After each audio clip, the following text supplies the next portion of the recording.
saying, "Oh, I gotta go back, can't really do anything."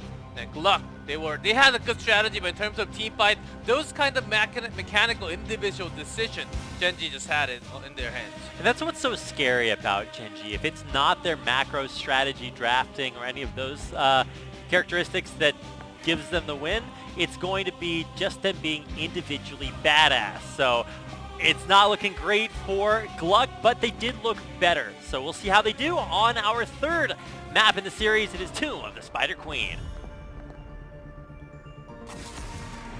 Third game. Didn't really get to check. Was it? I guess it was Gen.G picking the map. I believe so. Yeah. Oh yes, because GLuck is first pick. Yeah. Tracer ban, a throwaway ban, leaving Hanzo and Genji open. So I guess they will get one of them, taking the Genji from Gen.G, who will probably just grab Hanzo, but realize they don't need to do that quite yet. The Phoenix has been working great for GLuck, so glad to see that taken away if you're a Gen.G fan, but early pick Malfurion, no surprises there. What are GLuck going to want to do with the Genji? They could go for something like Abathur, they could mix in a little bit of extra DPS support. What do you expect, GClef? I think Genji's really happy to take Phoenix over Genji. Because Phoenix on this map, and you often forget how much siege power that Phoenix actually has in the early game with Q and basic attacks, and having explosive with the first level 1 talent as well. Brings the wave clear, which fits the map. If you lose wave clear on this map, you will lose the rotation, start losing your chance to actually turn in those gems. Small macros in this game can actually lose your team the web weave or summon. The first one and the second one, it could just continue forever. So that's why they grab Phoenix. They're happy about that. Now, what's up with the Karazim ban? I think that's the first Karazim that I've seen banned in a while. So, is it really that important to keep specifically that support out of GLuck's hands? Not too much, but I think they're really thinking about the 7-sided, connecting with some isolation, the peel that could connect from Irel. You can isolate few targets and then bring down the percent damage that Genji gets the resets. That's what they're thinking. One of the stranger ban phases that we've seen, but I want to see what this limits from Gen.G, because they have such a wide pool of heroes that they can draw from. They haven't really given away or telegraphed their strategy like GLuck did in Game 1 with that Sergeant Hammer, so there's nothing that can be too punishing. And for Gen.G, they've just kind of played the same solid strategies over and over again. But this time they will be going with the Jaina. Having some more burst DPS. Even banning Garrosh when they already picked up Johanna. So just to get onto the Muradin. He's been playing Muradin and Johanna only, basically, for his 8th game into Phase 2 now. He's not really showing too much of his pull. Not that he can't play other heroes. He doesn't even need to. I mean, you don't have to have a wide hero pool if you can just play either meta heroes or heroes that fill basically, or check all the boxes that you need them to. So it's also because he has a lot of trust in his backline to damage. As long as he harass the opponent and sustain in the front, he has trust that his backline is going to take care of lots of heroes that could come in from the opponent's side. I think that's his line of thinking. With so many Muradins and Johanna, GLuck, what are they going to finish up with? Oh, and hey, they finally get the Sergeant Hammer. So we saw that denied in game number 1, and now they're going to go right back to it and see if this time they can make their original strategy work. Not too bad against Jaina. And I was slightly thinking maybe a double support, but you're just going to go for his old lyric. And after playing game 2, oh, I might as well die and get the trait value and come back into life very soon. And brings that Leoric. It's not really too common for Kyoja to play that hero, but it is Spider. You do need that wave clear extra. That is true. A lot of extra there. I don't see too much Leoric out there. I think I saw him being played in HGC EU yesterday, or I guess last night for us. But glad to see him coming out here for Gen.G. A different take on this, but my eyes are going to be on GLuck. This is kind of a version of the lineup that they wanted in game number 1, but had it denied. So now we get a chance to watch and see if they can actually fulfill the comp that they originally wanted to go for, and if this will be their opportunity to come back in the series and stop yet another HGC Korea 3-0. This is how our viewers feel sometimes. Welcome to Tomb of the Spider Queen, boys. 전투 시작까지 10초 남았다. Lots of zombies here. Indeed there are. Alright, there's also teams here and players that we get a chance to talk about. One of the great privileges of casting HGC Korea. So many amazing players and plays. So see if we get a few more of them. Kerosene was banned, so we don't get a chance to see a repeat of game 1 where Sake just goes off in the first seconds of the game, but still going to see a little bit of action in the middle. We do have Leoric up top, Sergeant Hammer down bottom, and that's the pick that I really want to focus on.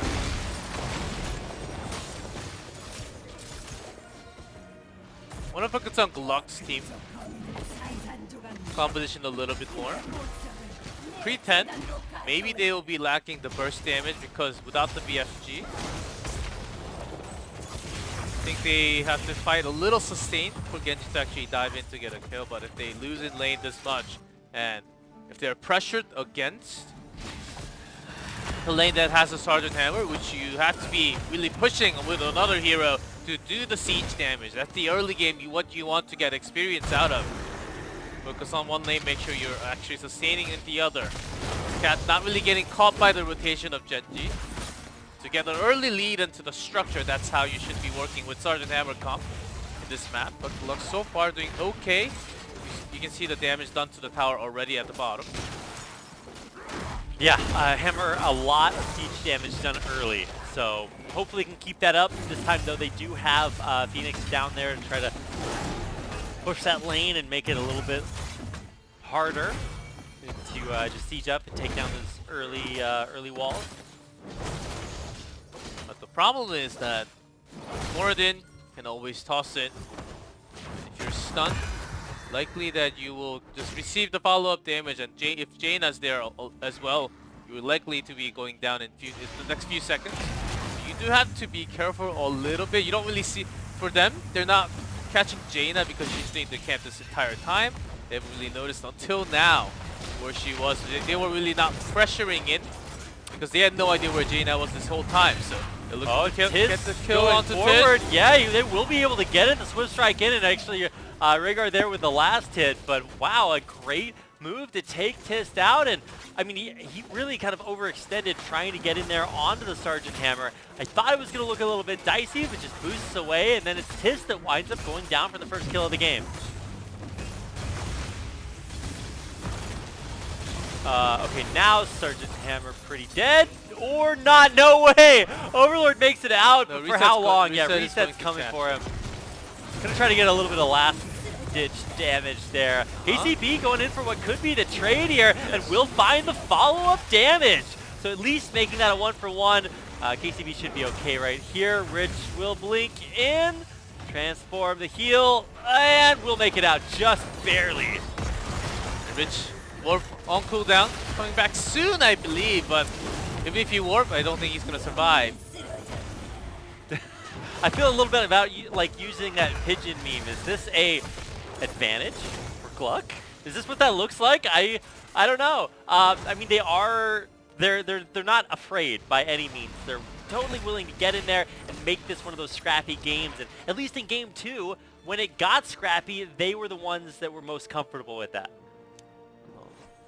Strategy has been bait rich, and it certainly has been working ever since game 1. I mean, Tiz kind of got baited in there when he tried to, Stormbolt Sergeant Hammer in that last fight and wind up getting taken out. Yeah, so. that Sergeant Hammer really started from Sergeant Hammer just thinking that, oh, did he actually give up? Is he going to die at that spot? He doesn't really want to move. All planned, and now Kyocha, okay, this time it's not the Yrel getting picked on. It's getting picked on by Yrel. Forced to shade out of there. What? Hello? Please respond. That is a Genji trade for Phoenix. Okay, I guess that's one way to play it, but still kind of surprising deaths in kind of seemingly random locations. Tis now going forward, protected by the way. Johanna okay. We'll make that rotation up to the mid lane. That's not too bad. I mean, Gen.G. That does happen to Genji, but at least he got a trading kill. Better than just having Genji look for a kill, he does not find a kill, gets stuck over the wall and dies. Like in all That's of my the Hero League usual games. Genji that we know of, but at least it gets a trading kill, so it's not too bad. At least. Okay. Optimus GLuck over here, trying to make it look good. Keeping an eye on Missing, just getting poked out by Tis there. And turn in very narrowly capable for Gen.G. They're just a few gems off, so we'll have to keep an eye on that. AC being really aggressive, gets stonebolt and gone with the hammer. Oh, with the help of Jaina as well, getting the kill at the end. Yep, buzzed by Tis, and now trying to get that last little bit of damage on Rockstar, just pushing him back before looking for their final turn-in that they need. Kyocha gonna go for it. Asgard will not stop him in time.